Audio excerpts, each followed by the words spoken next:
So guys I just woke up है।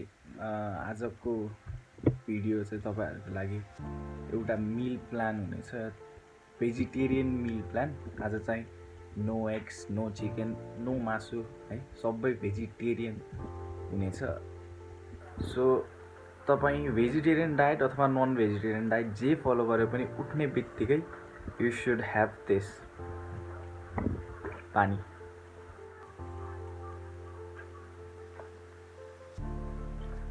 So guys आज त तपाईँहरूलाई मैले मेरो full day vegetarian diet, I am not a vegetarian, तर तपाईँहरूले रिक्वेस्ट गर्नुभएको थियो एउटा भेजिटेरियन डाइट चाहियो भनेर। सो आज चाहिँ भेजिटेरियन डाइट गर्दैछौँ। सो लेट्स गो, अब ब्रेकफास्ट बनाउन जाउँ। सो गाइज अहिले चाहिँ हामी मेरो किचनमा छौँ। अहिले त खाना के पाकिरहेछ। So I show you my breakfast.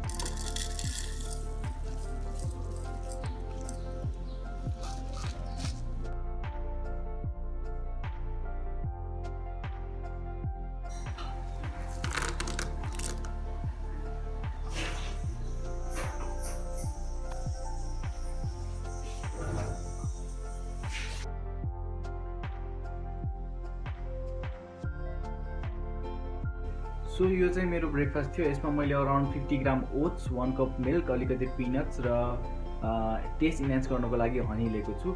अब ओट्स के हुन्छ भन्दा तपाईँको कम्प्लेक्स कार्बोहाइड्रेट हुन्छ, विच इज हेल्दी। अनि अर्को चाहिँ के हुन्छ भन्दा ठिकै अमाउन्टको प्रोटिन पनि हुन्छ र तपाईँको 1 कप मिल्कमा अराउन्ड 8 ग्राम प्रोटिन हुन्छ। तपाईँ यदि भेजिटेरियन डाइट फलो गर्दै हुनुहुन्छ भने मिल्क प्रोडक्ट तपाईँको प्रोटिन इन्टेक पुऱ्याउनको लागि एकदम हेल्पफुल हुन्छ। जस्तै तपाईँको पनिर भयो, तपाईँको दही भयो, दुध भयो, त्यसले चाहिँ तपाईँको प्रोटिन इन्टेक हिट गर्नको लागि चाहिँ धेरै हेल्प गर्छ। मेरो यो मिलको म्याक्रो चाहिँ तपाईँले आफ्नो स्क्रिनमा देख्न सक्नुहुन्छ। अब चाहिँ तपाईँहरूलाई मैले मेरो लन्च देखाउनेछु। So let's go.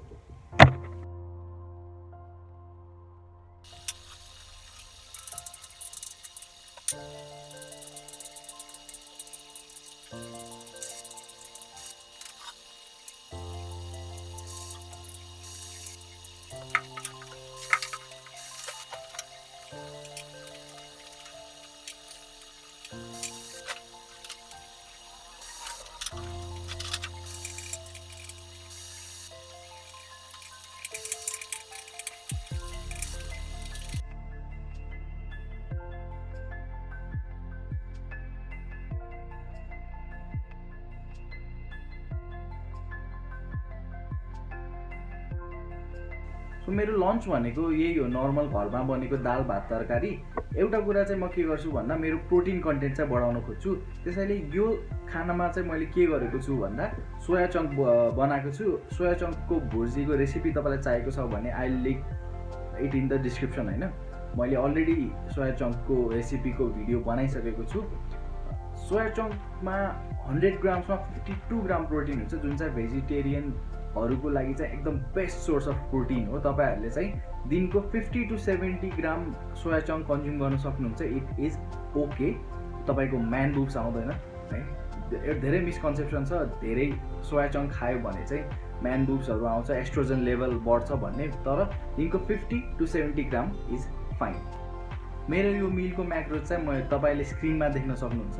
र तपाईँहरूलाई चाहिँ आफ्नो नर्मल दाल भात कसरी चाहिँ मोर न्युट्रिसियस गराउने भनेर लाग्छ भने मैले त्यसमा पनि अलरेडी एउटा भिडियो बनाइसकेको छु, जुन चाहिँ मैले डिस्क्रिप्सनमा यसको लिङ्क राखिदिन्छु, गएर हेर्नु होला। सो अब चाहिँ हामी खाजा आज मेरो के हुन्छ त्यो हेर्नेछौँ।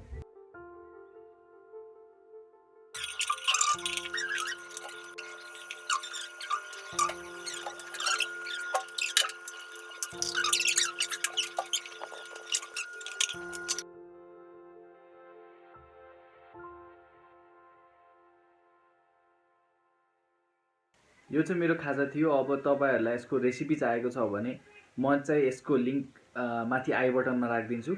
मैले चाहिँ यसको रेसिपी अलरेडी अपलोड गरिसकेको छु, गएर हेर्नु होला यदि तपाईँलाई राम्रो लाग्छ भने।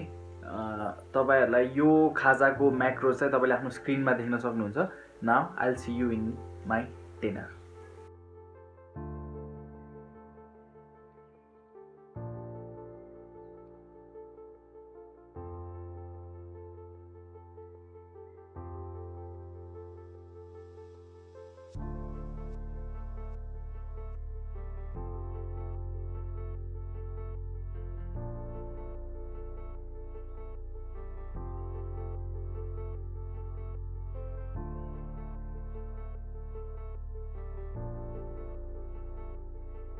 यो चाहिँ मेरो डिनर थियो। 2टा रोटी, अलिकति दही अनि पनिरको तरकारी थियो। एन्ड आई नो अब दिनदिनै हामी पनिर खान सक्दैनौँ because it is very expensive.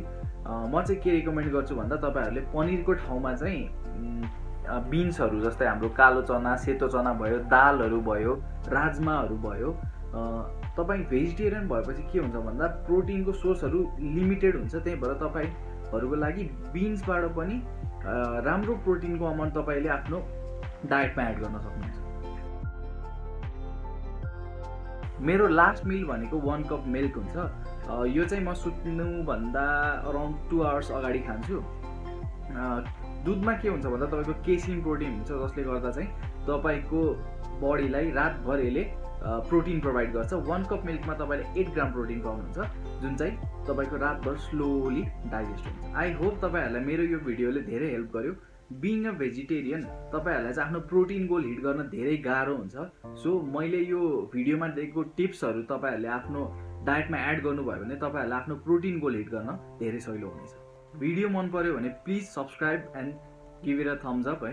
म हरेक हप्ता एटलिस्ट एउटा, तर सकेसम्म तपाईँहरूको लागि 2टा भिडियो म अपलोड गर्न कोसिस गर्नेछु।